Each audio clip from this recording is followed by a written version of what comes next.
روم جل رہا تھا اور نیرو بانسری بجا رہا تھا۔ یہ محاورہ تو آپ نے سنا ہوگا اور شاید استعمال بھی کیا ہو۔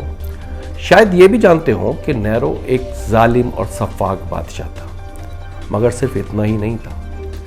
نیرو انتہائی درجے کا عیاش، اذیت پسند اور ذہنی مریض تھا، اور جب یہ خواص ایک بادشاہ میں جمع ہو جائیں، ایک شہنشاہ میں جمع ہو جائیں، تو ایسی سلطنتیں ختم ہو جایا کرتی ہیں۔ یہی کچھ ہوا عظیم رومی سلطنت کے ساتھ۔ نیرو کے باعث یہ سلطنت ختم ہو گئی۔ نیرو کا کردار کیا تھا؟ کیسا تھا نیرو؟ آئیے دیکھتے ہیں۔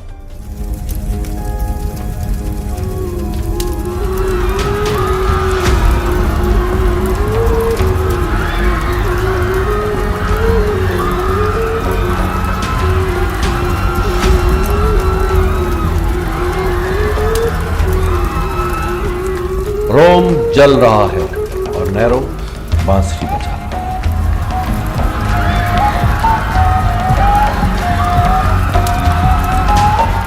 ہے۔ تو یہ ایک محاورہ، مگر ساتھ جڑی ہے ہولناک حقیقت، ایک تاریخی المیہ اور ایک سبق۔ نیرو کے مظالم، عیاشی اور جبر سے پوری رومی سلطنت پریشان۔ عوام سڑکوں پر، احتجاج، مظاہرے، ہنگامے۔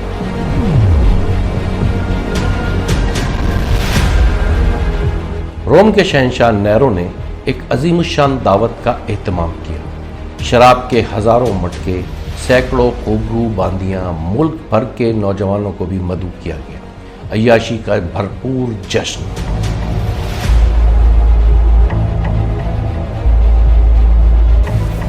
جشن ختم ہوتے ہی نیرو دوسرے شہر اینٹیم چلا گیا، اور اس کے بعد شہنشاہ کے سفاک کارندوں نے روم کو آگ لگا دی۔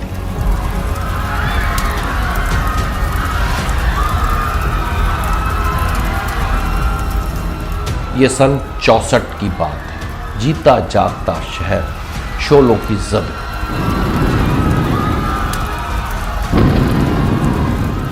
خبر ملتے ہی نیرو واپس لوٹا اور روم کے قریب پہاڑی پر بیٹھ کر بانسری بجاتے ہوئے جلتے شعلوں میں لپٹی موت کا نظارہ کرا۔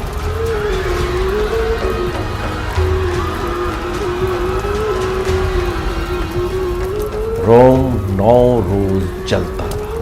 رومی فوجیں ہولناک آگ سے بچ نکلنے والے شہریوں کا قتل عام کرتی رہی۔ آسمان کو چھوتے شعلوں نے سب کچھ راکھ کر ڈالا۔ ہر طرف آگ، خون اور بربادی۔ بانسری کی تانوں پر موت رقص کرتی رہی۔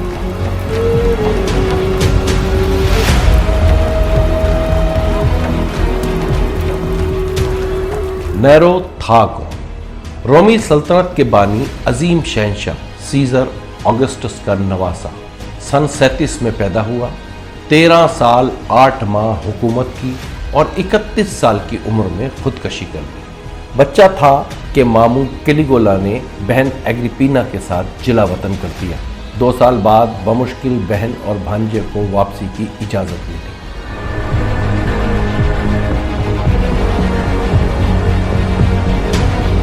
نیرو کی ماں ایگریپینا نہایت خطرناک، تیز و طرار عورت تھی۔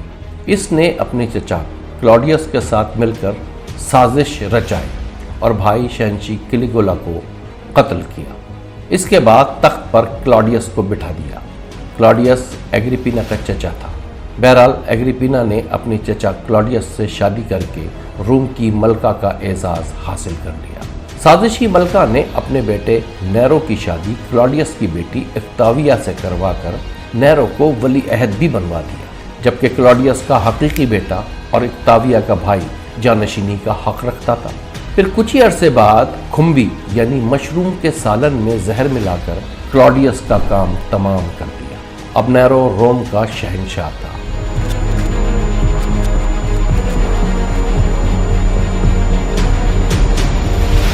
یہ سن 54 ہے اور نیرو ہے ایک سپر پاور کا 5واں سربراہ، مگر حکم ایگریپینا کا ہی چلتا ہے۔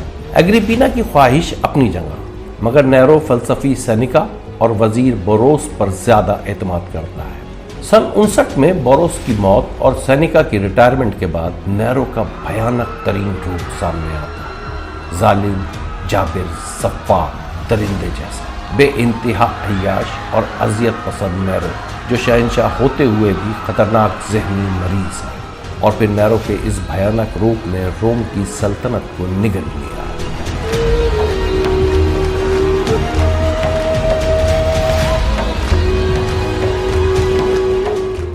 نیرو اپنے درباری کی بیوی پوپائیا سبینا سے شادی کرنا چاہتا تھا، مگر ماں نے اس کی شادی اوکتاویا سے کر دی۔ رومی مورخ سنٹونیس کے مطابق نیرو نے اوکتاویا کو طلاق دی اور کچھ عرصے بعد قتل کروا دیا، اور درباری مصاحب کی بیوی پوپائیا سے شادی رچا لی۔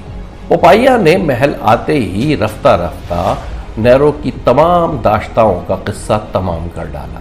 چند سال گزار کر پوپائیا بھی مر گئی۔ کہتے ہیں نیرو نے اس کے پیٹ پر لات ماری، جس کے باعث پوپائیا کی موت واقع ہوئی۔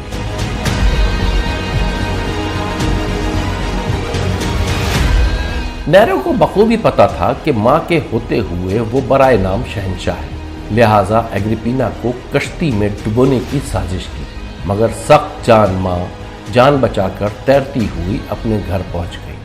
نیرو نے اسی رات تاریکی میں سپاہیوں کا دستہ ساحل پر واقع ایگریپینا کے ولا بھیجا۔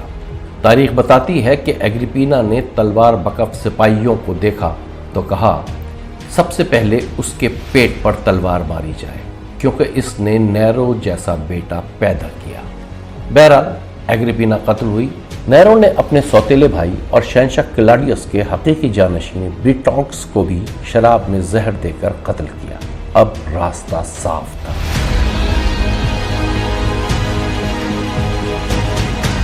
تاریخ کے مطابق رومی سلطنت میں سازشوں کا مرکز بوائیا ہے، اٹلی کے شہر نیپلز سے 30 کلومیٹر دور ایک عالیشان ساحلی قصبہ، جو حکمرانوں اور عمرہ کی عیاشی کا مرکز رہا۔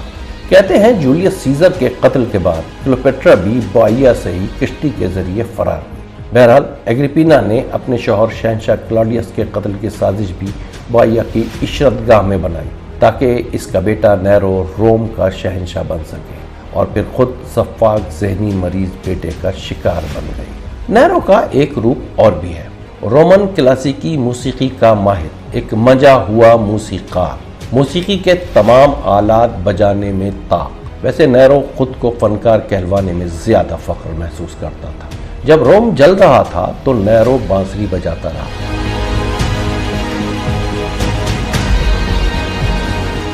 مشرق کی روایات کے مطابق یہ بانسری ہے، جبکہ مغربی تاریخ میں بربط کا تذکرہ آتا ہے۔ بہرحال آلہ کوئی بھی ہو، سچ تو یہ ہے کہ روم کی تباہی کے وقت نیرو موسیقی سے شغل کر رہا تھا۔ کوئی شک نہیں کہ نیرو نہایت ذہین موسیقار تھا، مگر ساتھ ہی اذیت پسند فنکار، جنسی اور ذہنی مریض بھی۔ روم کی تاریخ لکھنے والے مورخین کا کہنا ہے کہ فنکاری کے ساتھ نیرو کے دماغ پر عورت سوار تھی، حتیٰ کہ اس نے اپنی ماں ایگریپینا سے بھی تعلقات رکھے۔ نیرو کا بیمار ذہن شہر کی غریب بستیوں سے تمام حاملہ عورتوں کو ستونوں سے بندھوا کر ہنٹرز سے پٹائی کرواتا اور چیخوں میں موسیقی کا سرور حاصل کرتا۔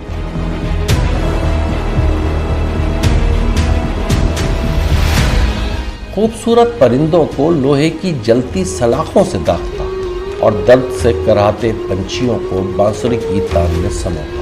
ناآسودہ جذبات کی تسکین کے لیے راستے میں چلتی عورتوں کو سپاہیوں کے ساتھ مل کر سرِ راہ ننگا کرتا اور زیادتی کا نشانہ بناتا۔ تاریخ کے مطابق ایک رکن پارلیمنٹ کی بیوی کو سرِ راہ زیادتی کا نشانہ بنایا۔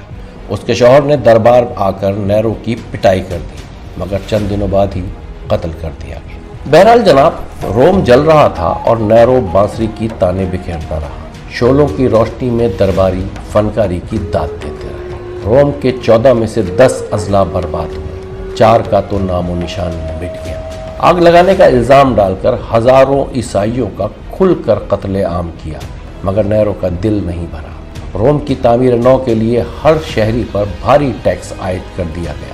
ایک عظیم الشان محل تعمیر ہوا، جو آج بھی گولڈن ہاؤس کے نام سے مشہور اور سیاحوں کی توجہ کا مرکز ہے۔ یہ محل آگ سے تباہ شدہ روم کے 300 ایکڑ یعنی 3% علاقے پر بنایا گیا۔ دیواروں اور ستون پر سونے کا پانی، قیمتی لکڑی، حتیٰ کہ ہیرے جواہرات، سو سلطنت کا دیوالیہ نکل گیا۔ ویسے بھی ظلم حد سے بڑھے تو مٹ جاتا ہے۔